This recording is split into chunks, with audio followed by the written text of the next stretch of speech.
Hey everybody, my name is Chris, and in this video I'm going to go over 7 to-dos you can do as a returning player back in Pokemon Go. So I'm a returning player back in Pokemon Go. I took a break from the app for about a year or so and just been playing on and off, opening the app on community days or just to check out my surrounding areas if I'm traveling. But recently I opened the app during Go Fest and raided against Mega Rayquaza and noticed all these new features in the game that was implemented during my hiatus. So I thought this might be a good opportunity to come back to the game, be a returning player, and put out a series of videos dedicated to returning players back in Pokemon Go. So this is the first video out of that series to kind of go over all the things you can do as a returning player here and now to kind of distract you from the stuff you're not able to do, like complete all the special research that you probably have accumulated and can't do until you have to wait for a raid boss to come back, or they're tasks that you have to do over a long period of time. So without wasting any of your time, let's go over these 7 to-dos that are really quick and easy.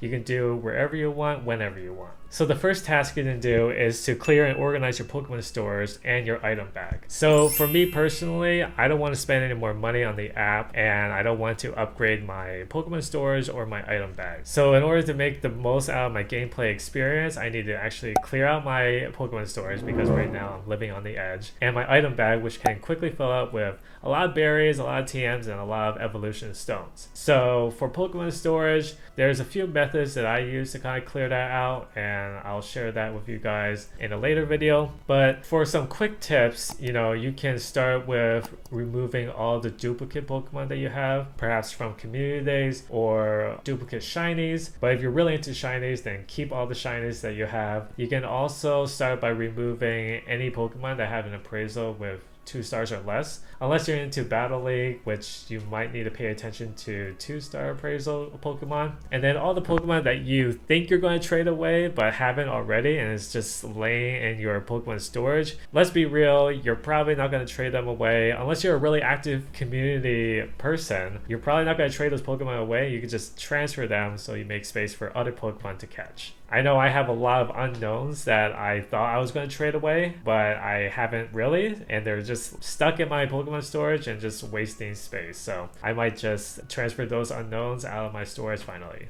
And then for your bag items, if you're hoarding a lot of evolution stones, you don't need to keep a lot of each of the evolution stones unless it's the Sinnoh Stone, because I think 18 Pokemon use the Sinnoh Stones to evolve. But any of the other stones like the Sunstone or the King's Rock or the Dragon Scale, I think less than 5 Pokemon, I don't know the exact numbers for each of the evolution stones, but less than 5 Pokemon use those stones to evolve. So you definitely don't need over 10 Sunstones or 10 Dragon Scales. Unless you have a favorite Pokemon that use that stone and you want a lot of those Pokemon, then sure, that's a good enough reason to keep that amount of evolution stones. But for reals, you can get rid of a lot of evolution stones. For berries, you can get rid of a lot of the raspberries and maybe the pink bananas. I forgot what they're called. See, I'm a returning player. I forgot what the pink banana berries are called. For the TMs are more for people who are into Battle League. I'm not. But for people who are into Battle League, they might use TMs a lot more. So if you're not a battle person, then maybe having over 100 TMs might not be worth it for you, and you can get rid of those. But really everything I just said are just quick tips for how to clear out your Pokemon storage, or how to start to clear out your Pokemon storage and your item bag. And I have a couple of videos planned to kind of go in depth on how to clean the Pokemon storage and the item bag. So the second task is to clear your friends list. Now if my memory is correct, they increased the amount of friends you can have in your friends list from 200 to 400. I don't know if they increased that while I was on hiatus, but it's worth to check who's still playing on your friends list and who's not. So a common thing that I do to kind of check the status of people on my friends list is to send everyone a gift and kind of observe who opens your gift and who doesn't. You can also scroll through and kind of observe which people have the green dot to indicate that they're playing and active. Or if you have like a community you stay in touch with on social media, you can kind of identify who's still around and try to search up usernames and see if they're still active in the community. So the third to-do that I have on my list is to explore all the new features that you might have missed when it first debuted. So for me, when I opened the app on Go Fest, there were a lot of new things that I noticed, like the ready button for raids, which everyone has been wishing for since day one, since raids came out. And then I noticed the campfire feature where you can find raid groups that's not in your local area. There's also the Pokéstop showcase and identifying if a Pokemon is the smallest or the lightest or the heaviest. There's also the new routes feature. Just a lot of new things that I kind of have to catch up and explore. I actually just learned today about the Master Ball and when it first debuted and how people got the first Master Ball. And actually there's a second Master Ball that people can get. And I think people need to do a special research or a time research, and they have a while to complete everything and the tasks to get their second Master Ball. So I might actually try to do that and get my first Master Ball, because I don't even know if I can still get the first Master Ball that debuted a while ago. I have to look into that. So as a returning player, you can see there's a lot of things to explore and a lot of questions to answer and to look up, and that's me. I'm looking up all the answers, and hopefully I can make a video about it and share with you guys and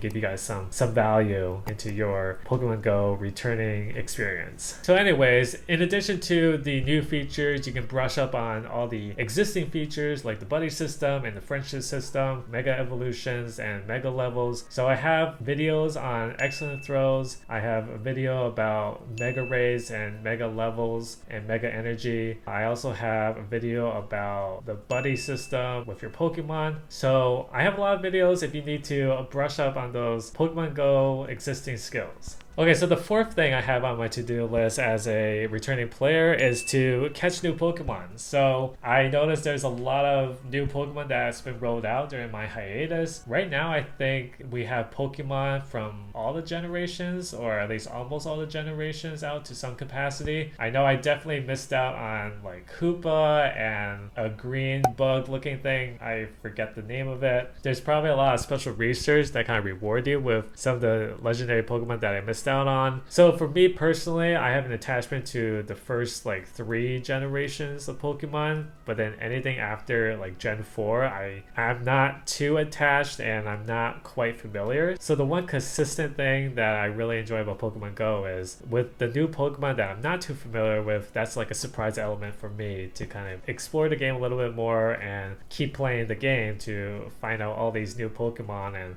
learn them, learn their names and what kind of Pokemon they are, what's their shiny form look like, and just basically just getting to know new Pokemon. Okay, so the fifth to-do list I have is to power up and become best buddies with your favorite Pokemon or Pokemon that are meta that might be helpful in raids or in battles. So for me personally, I like to kind of treat Pokemon Go as a platform where you can interact and kind of connect with the Pokemon that I used to have in the original games. So for Pokemon that I love and are my favorite, I try to, become best buddies with them and try to use them as often as I can. Right now, I'm kind of focusing on getting best buddies with a lot of the mega Pokemons, but I have a bunch of favorites that I would love to focus on and kind of get hearts daily for them to reach best buddy. And if you have a favorite Pokemon or a Pokemon that's really useful in raids and battles, you can focus on powering those up and using them more often. Okay, so the next thing I have on my list is to focus on leveling. So for people under level 40, this is probably a very straightforward task because all you have to do is just accumulate enough XP in order to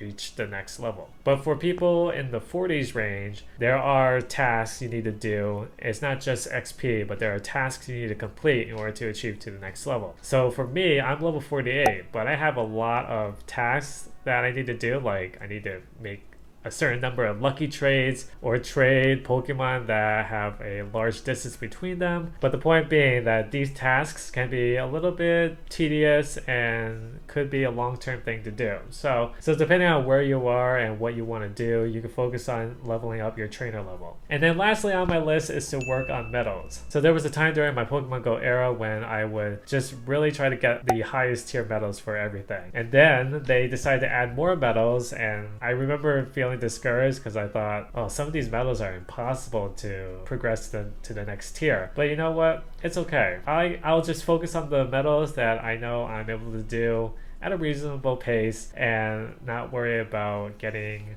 there quicker. Just play the game as it is and appreciate what's there to do. And that wraps up all the things to do as a returning player back in Pokemon Go. Let me know in the comments if you're a recent returning player in Pokemon Go, and which of these to-dos are you most likely to do. Hope you got value out of this video. If you did, please consider subscribing and clicking that notification button. And if you're interested, there's a survey down in the description that kind of gives you the opportunity to share your Pokemon friend code or to give feedback on what videos you'd like to see on this YouTube channel. I promise I look at all responses and consider them. So if there's something you really want to see from me, then go click that survey link and fill it out. Again, I hope you got value out of this video, and I hope you stay to the end because I need those watch hours to get my channel monetized again. Thanks for tuning in. I'll see you guys in the next video.